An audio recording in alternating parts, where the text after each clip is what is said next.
হে hi everyone, সবাই hopefully ভীষণ ভালো আছো। এদিকে আমি রেডি হয়ে নিচ্ছি, এখন 4:30 বাজে, যাব সুইমিং ক্লাসে। সকাল 4:30 কিন্তু। তো সুইমিং ক্লাস আমাদের থাকে 5:30 থেকে। তো এই রাস্তাটা যেটা আছে এটা আমাদের সুইমিং পুল যাওয়ার রাস্তা। আর এই রাস্তাটা এত সুন্দর দেখতে, এত সুন্দর দেখতে যে চারটে বড় বড় বাম্প আছে, তাও আমি এই রাস্তাটা দিয়েই যাব। আর এই সাইডের যে ড্যামটা আছে এটা মারাত্মক লাগে দেখতে।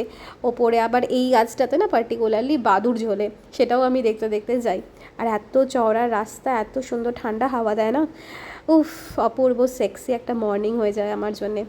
এই চিত্তরঞ্জনের 10% লোকই এই সুন্দর সকালটা এনজয় করে, বাকিরা আর বললাম না। আমিও তাই করতাম, বাট সুইমিং ক্লাসে এসে কিন্তু এটা আমার একটা লাভ হয়েছে, সকাল সকাল ঘুম থেকে ওঠা হয়ে যাচ্ছে।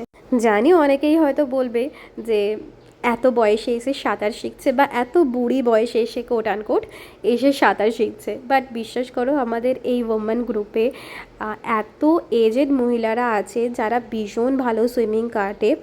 আর কেউ কেউ আছে যে এই 60+ এসে আবার সুইমিংয়ে ভর্তি হয়েছে, এবং তারাও যথেষ্ট ভালো। আমাদের এখানে ট্রেনার আছে যারা কিন্তু তাদেরকে শিখিয়ে দেয়, আর তারাও খুব ভালো সুইমিং কাটতে পারে। তো এখানে আমি রেডি হয়ে নিচ্ছি, ক্যাপ পরে, সানগ্লাস বলছি, সুইমিং গ্লাস পরে, যাতে নামা যায়। সুইমিং ক্যাপ ছাড়া তো নামা যায় না, আর গ্লাসেসগুলো ছাড়াও আমি নামি না, কারণ ক্লোরিনের চোখের ক্ষতি হতে পারে।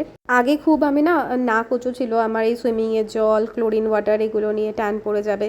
বাট যে মাসেল গ্রো হয়েছে আমার, বা যে স্ট্রেংথ পেয়েছি, যে দমটা আমার ইনক্রিজ হয়েছে, আমার অ্যাस्थমার প্রবলেম, তো সেক্ষেত্রে আমি দেখেছি অ্যাस्थমাটাও আমার অনেকটা কিন্তু চলে গেছে এই সুইমিং করে। हमारा शरीर एक मंदिर है और तुम उसके पुजारी, and this line hit me and I started learn swimming and to keep myself healthy and fit, and look I am healthy and fit. এই বছরের সুইমিং সেশন তো ওভার হতে চললো। তোমরা চাইলে নেক্সট সামার থেকে কিন্তু ট্রাই করতে পারো, আমি রেকমেন্ড করছি পার্সোনালি। আর সাইনিং অফ নাও, দেখা হচ্ছে অন্য একটা ব্লগে। Bye bye.